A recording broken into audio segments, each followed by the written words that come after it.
జయ జయ శంకర హరహర శంకర. అద్వైతం కంచి పరమాచార్య అమృతవాణి. మధ్య దశలు. ఇనపగుండు ఆవిరిగా మారడానికి మధ్య అనేక దశలున్నాయి. ఇట్లా మధ్య దశలను ద్వైత మనస్సుతో గ్రహించలేము. అట్లే అద్వైత స్థితితో కూడా అది తెలియని స్థితి, ఇతరులకు చెప్పలేని స్థితి. అది అనుభవం ద్వారానే తెలుస్తుంది. మధుర పదార్థాల రుచిని వ్యక్తీకరించగలమా? ఏవో కొన్ని సూచనలు మాత్రమే చెయ్యగలం. ద్వైత స్థితిని దాటి మరలా ద్వైతలోకంలో అడుగు పెట్టగలమా? అట్టి అనుభూతిని పొందిన జ్ఞానులు ఆనందించారు. వారు చెప్పగలుచున్నారా? ఊటీ చల్లదనాన్ని వివరించడం ఎట్లా? ఇనుపగుండు గాలిలో కలియడం జరిగినట్లే వాసనలతో సంస్కారాలతో గట్టిపడిన ఇనుపగుండు వంటి అంతఃకరణము ఈశ్వరానుగ్రహం వల్ల, తీవ్ర సాధనల వల్ల కరిగి నీరై ఆవిరైపోతుంది. గట్టిపడిన స్థితిలో చైతన్య రేఖ ఉంటుంది. ద్రవరూపంలో సూర్య ప్రతిబింబం కనబడే స్థితి ఉంటుంది. అనగా చైతన్యం మనస్సులో ప్రతిబింబించినట్లుగా. అప్పుడు బింబం వేరు, ప్రతిబింబం వేరుగా ఉంటుంది. ఇంకా తేలిక చెయ్యబడి ఆ వాయు రూపంలో ఉన్నప్పుడు తన వ్యక్తిత్వాన్ని కోల్పోతుంది.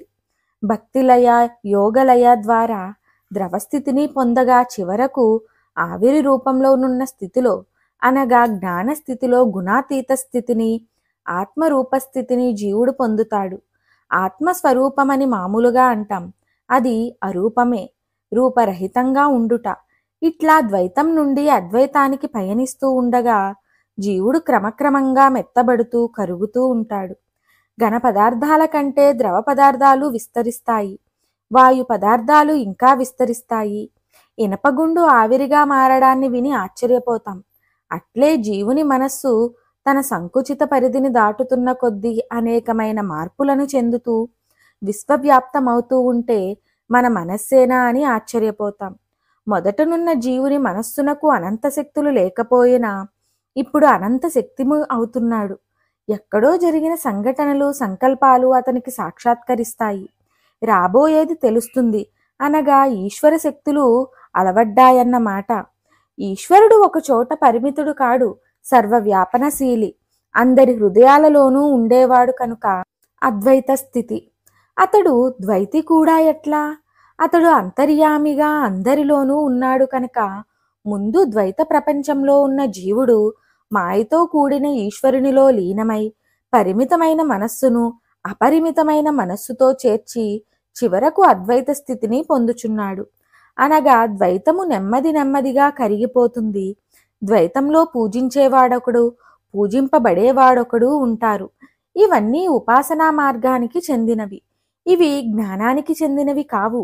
ఇందుకొన్ని ఉపాసనలు అద్వైతం వరకు చేరుస్తాయని శంకరులన్నారు. చాందోగ్యోపనిషత్తు యొక్క ఉపోద్ఘాతంలో కర్మకు సంబంధించిన కొన్ని కైవల్య సన్ని కష్టఫలాన్ని, కైవల్య మోక్షం వరకు తీసుకుని వచ్చేవి కొన్ని, బ్రహ్మ విషయాన్ని, అద్వైత జ్ఞానాన్ని కలిగించేవి కొన్ని అని వ్రాశారు.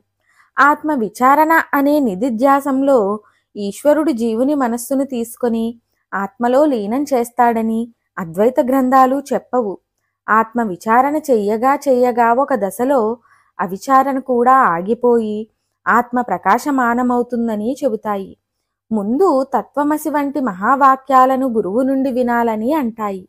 దాని అర్థంపై విచారించాలని చెబుతాయి.